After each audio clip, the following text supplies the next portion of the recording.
بسم اللہ الرحمن الرحیم۔ دیکھیں، جب ہم مایوسی کی بات کرتے ہیں یا نا امیدی کی بات کرتے ہیں تو یہ وہ کیفیت ہے جس میں انسان اپنے آپ کو بالکل عاجز محسوس کرتا ہے اور وہ سمجھتا ہے کہ اس کے پاس جتنے اسباب و وسائل تھے اس میں سے کوئی بھی کام نہیں دے رہا۔ جب سارے اسباب و وسائل سے انسان مایوس ہو جائے تو اس کو عجز کہتے ہیں کہ عاجزی ہے، اس کی کوئی قوت نہیں ہے۔ بالکل ٹھیک۔ کسل جو ہے وہ تھوڑی سستی، یا کہہ لیجئے کسل اصل میں جو دھاگا، باریک دھاگا ہوتا ہے نا، وہ بہت باریک، جو ہی ذرا سی اس کو یعنی تناؤ آئے تو وہ ٹوٹ جاتا ہے۔ تو وہ اس کو جو ہے نا یعنی کسل مندی کہتے ہیں یا کسل کہتے ہیں، کہ انسان جو ہے وہ بالکل مایوسی کے اس آخری سٹیج پہ پہنچا ہوتا ہے کہ اس کے اندر کسی طرح کی ایکٹیویٹی نہیں ہوتی، اس کا نہ مائنڈ ایکٹیو رہتا ہے، نہ اس کی باڈی ایکٹیو رہتی ہے۔ اس کے جتنے یعنی اعضائے رئیسہ ہیں وہ کام کرنا چھوڑ جاتے ہیں اور وہ بالکل آدمی انسان کمزور ہو جاتا ہے۔ تو یہ کیفیت ہے۔ اب ان دونوں کیفیتوں کا ظاہر ایک دوسرے کے ساتھ بڑا گہرا تعلق ہے۔ جب آپ کا ذہن جو ہے وہ مایوس ہوگا تو آپ کی باڈی جو ہے اس کے مطابق وہ کسل مندی کا شکار ہو جائے گی۔ تو یہ کیفیت آج کے دور میں کیوں ہے، اس میں میرے خیال میں میرے سے زیادہ آپ جانتے ہیں کہ اس وقت جو نوجوانوں کی کیفیات ہیں اور نوجوانوں کے جو حالات ہیں وہ حالات کی وجہ سے ان کی کیفیات بنتی ہیں۔ حالات کیا ہیں کہ آج کا نوجوان سب سے پہلے میں سمجھتا ہوں مقابلے سے تھک گیا ہے۔ مقابلہ ایسا ہے اور وہ جس مقابلے کے اندر وہ بھاگ دوڑ کر رہا ہے وہ ہے بھی یوں کہہ لیجئے کہ کوئی آرٹیفیشل لائف کا آرٹیفیشل مقابلہ ہے۔ صحیح بات۔ اس کی کوئی حقیقت کے ساتھ کوئی تعلق نہیں ہے، اور اس میں جو ہے یوں دوڑے چلا جا رہا ہے آج کا نوجوان۔ اور جب وہ سمجھتا ہے کہ میں مقابلہ نہیں کر سکتا، اندازہ کریں ہم لوگ جب پڑھتے تھے تو ہماری فرسٹ ڈویژن آ جاتی تھی تو یہ میکسیمم ٹارگٹ ہوتا تھا، اور فرسٹ ڈویژن بہت اچھی ہوتی تھی۔ اور میں نے مثلاً ایم اے میں نے گولڈ میڈل لیا پنجاب یونیورسٹی سے، اور گولڈ میڈل میں مجھے جو میرے جو مارکس تھے وہ 73% تھے۔ اچھا، 73% مارکس میں میں نے ایم اے اسلامیات میں گولڈ میڈل لیا۔ اب صورتحال یہ ہے کہ 80% مارکس تو کوئی مارکس ہی نہیں نا۔ اب یعنی صورتحال ایسی ہے کہ 80% نمبر آ جاتے ہیں تو وہ تو کچھ بھی نہیں کہلاتے، پھر 90% ہیں، پھر 95% ہیں، اور بچے جو ہیں وہ 97% نمبر لے کے بھی مایوس گھر لوٹتے ہیں کہ دوسرے کے 98% آ گئے، اور جس نے 98 لیے ہیں وہ مایوس گھر لوٹتا ہے کہ دوسرے کے 99% آ گئے۔ تو یوں یہ جو مقابلہ ہے نا، اس کے اندر اب یعنی کہہ لیجیے آرٹیفیشل لائف کا ایک آرٹیفیشل مقابلہ ہے۔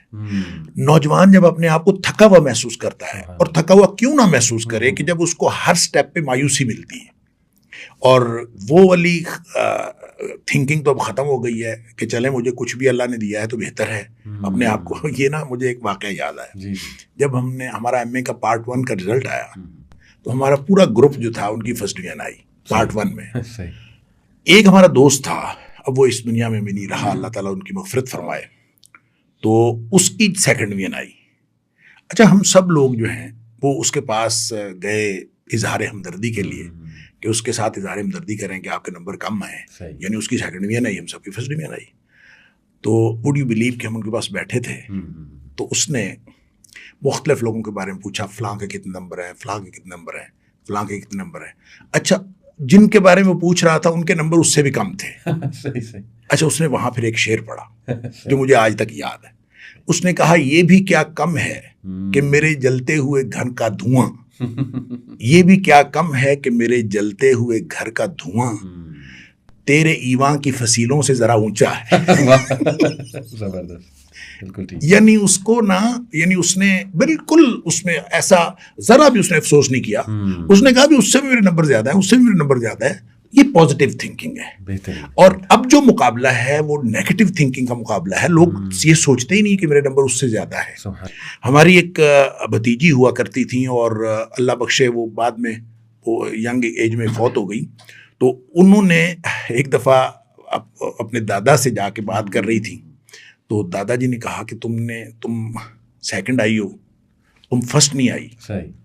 اب یہ تھنکنگ کی میں آپ کو بتا رہا ہوں کہ اب جو مقابلہ ہے اب اور طرح کا ہے, اب لوگ اور طرح سے سوچتے ہیں. اچھا انہوں نے کہا کہ تم فرسٹ نہیں آئی, تم سیکنڈ آئی ہو, تو وہ اپنی طرف سے گویا اس کو یعنی اس طرح سے تحریک دے رہے ہیں کہ یہ فرسٹ آنے کی کوشش. وہ کہتے ہیں ابا جان یہ جو سیکنڈ ہوتا ہے نا یہ فرسٹ کے ساتھ ہی ہوتا ہے. اچھا یعنی چھوٹی بچی تھی, اس نے کہا فرسٹ کے ساتھ ہی تو سیکنڈ ہوتا ہے, یعنی کوئی مایوسی والی بات نہیں. اگر میں سیکنڈ آئی ہوں, میں فرسٹ نہیں آئی تو دین وٹ. اور یہ سوچ کی بات ہوتی ہے.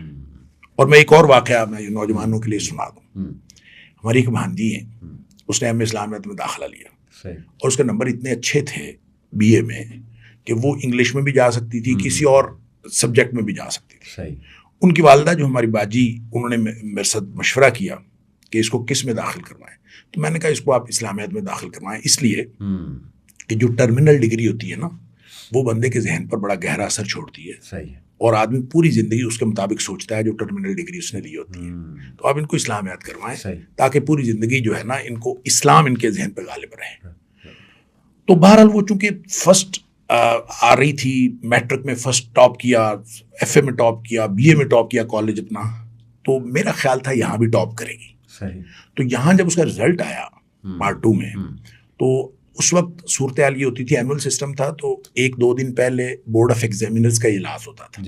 تو اس میٹنگ میں وہ رزلٹ پاس ہوتا تھا تو اپروو ہوتا تھا. تو میں اس میں ہم دیکھ لیتے تھے, جس کا کسی کا رزلٹ دیکھنا ہوتا تھا تو 2 دن بعد رزلٹ آتا تھا, 1 یا 2 دن بعد. تو میں نے اس کا رزلٹ دیکھا تو وہ 3 یا 4 نمبر پر آئی, فرسٹ نہیں آئی. مجھے بڑا افسوس ہوا. میں نے کہا اس کو فرسٹ آنا چاہیے تھا, میں نے امید لگائی ہوئی تھی کہ اس کو فرسٹ آنا چاہیے, اور وہ فرسٹ نہیں آئی. اور میں نے اس کو فون کیا, اس کو ایک تو رزلٹ بتایا, اور دوسرا میں نے اس کو کہا کہ تم فرسٹ نہیں آئی, اور افسوس کا میں نے اظہار کیا. اس نے مجھے آگے پتہ کیا کہا, اس نے کہا مام جی آپ تو ایسے کیا کر رہے ہیں جیسے یہ آخرت کا امتحان ہو. اس نے مجھے یہ کہہ کے شرمندہ کیا. اس نے کہا آپ تو اتنا افسوس کر رہے ہیں جیسے آخرت کا امتحان. اس کی کیا بات ہے, کوئی حرج نہیں ہے, بس فرسٹ نہیں آئی تو پھر کیا ہے. اصل میں اس سوچ کی ضرورت ہے. بالکل ٹھیک. یہ سوچ ہمارے آج کے نوجوان میں ختم ہوتی جا رہی ہے. اور وہ جو میں نے پہلے عرض کیا کہ ایک آرٹیفیشل لائف کا ایک آرٹیفیشل مقابلہ ہے, اور اس میں بھاگ دوڑ چل رہی ہے, اور اس میں جو ہے وہ بالکل اس کو پتہ نہیں چلتا کہ میں نے کیا کرنا ہے کیا نہیں کرنا. اچھا پھر اس سے اوپر سوشل میڈیا کا پریشر ہے, اور سوشل میڈیا کا اس قدر پریشر ہے کہ ہر شخص نے اپنی کامیابی جو ہے اس کو شیئر کرنا ہے لوگوں کے ساتھ, اور بڑھا چڑھا کے شیئر کرنا ہے, مبالغے کے ساتھ شیئر کرنا ہے. اور جب انسان اس کے اوپر دیکھتا ہے سوشل میڈیا کے اوپر کہ فلاں یہاں نکل گیا, فلاں یہاں نکل گیا, فلاں امریکہ پہنچ گیا, فلاں نے اتنے نمبر لے لیے, فلاں کاروبار میں اتنا آگے بڑھ گیا, فلاں کی اتنی عمر تھی, تو نوجوان اور مایوسی کا شکار ہوتا چلا جاتا ہے. پازیٹیو بات تو ہے کوئی نہیں, عقیدے کا معاملہ مضبوط نہیں ہے, عقیدہ مضبوط نہیں ہے, مسلمان ہونے کے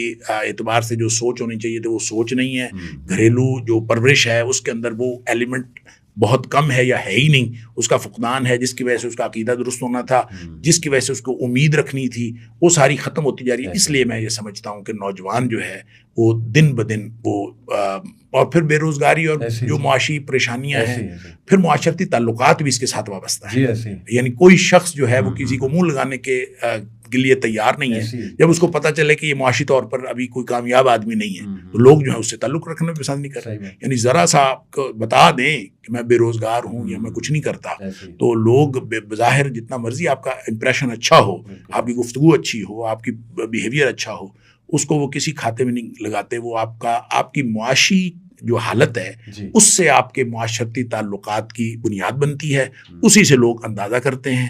یہ وہ کیفیات, یہ صورتحال ہے جس سے آج کے نوجوان کی ذہنی کیفیت تیار ہوتی ہے.